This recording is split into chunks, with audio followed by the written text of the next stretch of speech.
सर्दियों की सुबह थी। उसकी जिद थी कि मिलने आओ, मुझे तुम्हें करीब से देखना है। फोन पे आम सी बातचीत करने वाली इस औरत को कभी मैंने इतना सीरियस नहीं था लिया था, मगर इस दिन मैं फ्री था तो सोचा इसकी जिद ही पूरी कर देते हैं और देख लेते हैं कि कौन है। और जो बस आवाज़ सुनकर ही मोहब्बत के दावेदार हो गई है। मिलने की जगह उसने मंदरा स्टॉप सेलेक्ट की और मैं वहां पहुंच गया। दिल में एक बेचैनी सी थी, क्योंकि ज़िंदगी का ये पहला तजर्बा था और ये भी सुन रखा था कि ऐसी डेट्स अगर पकड़ी जाएं तो धुलाई काफ़ी धुआंधार होती है। खैर, मुझे ज़्यादा इंतज़ार नहीं करना पड़ा और मोहतरमा एक आधे ख़ास से मेरी तरफ बढ़ती हुई मुझे नज़र आ गई थी। पहले एक दूसरे को नहीं देखा था, मगर एसएमएस पर ड्रेस कलर और दीगर निशानियों की वजह से पहचान लिया।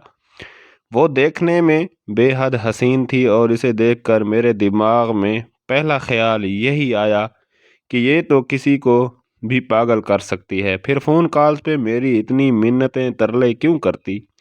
दूसरा धचका तब लगा जब उसने हाथ मिलाने को हाथ आगे बढ़ाते हुए सलाम दिया।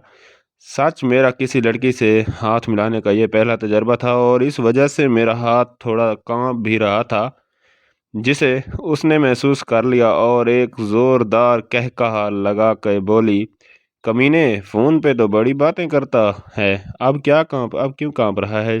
जवाबन मैं मुस्कुरा कर रह गया। मैं वो फीलिंग्स अल्फाज में नहीं लिख सकता जो उसे देखकर मेरे दिल में अमड़ रही थी। वो नॉन स्टॉप बोल रही थी और मैं बस उसे देखे जा रहा था। हुस्न का एक मुकम्मल मुजस्मा थी वो। कुदरत ने फुर्सत के लम्हात में इस परी को तराशा था। मैं अंदर ही अंदर खुद को डांट रहा था कि इतनी हसीन लड़की को आज तक इग्नोर करते आया हूँ। जब उसे एहसास हुआ कि मैं तो कहीं और सोचों में डूबा उसको बोलते देख रहा हूँ, तो उसने एक दफ़ा फिर मेरा हाथ पकड़ा और बोली, चलो चल के कुछ खा पी लें, शायद फिर तुम कभी हाथ ना आओ।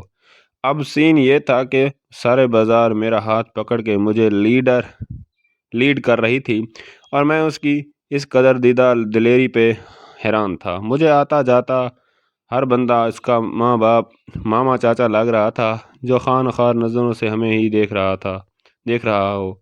आखिरकार मैंने हाथ खींच के उसे बोल दिया कि प्लीज़ हाथ छोड़ दो, लोग क्या सोचेंगे। वो एकदम मुड़ी और मेरी शर्ट के कॉलर को पकड़कर झटके से बोली, वाह ए शेरा, मर्द हो के डर रहा है, मैं लड़की हो के नहीं डर रही। और तेरा हाथ मैंने छोड़ने के लिए नहीं पकड़ा। बस उसकी ये अदा जानलेवा थी। बाजार में उसकी इस हरकत पे कुछ लोगों को लगा कि शायद कोई गड़बड़ है, तो वो हमारे गिर्द जमा हो गए और सवालिया नज़रों से देखने लगे। मगर उसने कमाल अंदाज में उन्हें बोल दिया कि ये क्या देख रहे हैं आप लोग, हमारा कोई गर्लफ्रेंड बॉयज वाला चक्कर नहीं, this is my future husband. अचानक अम्मी ने ऊपर पानी की बाल्टी डाल दी। कहानी ख़त्म। अगर आपको कहानी फनी अच्छी लगे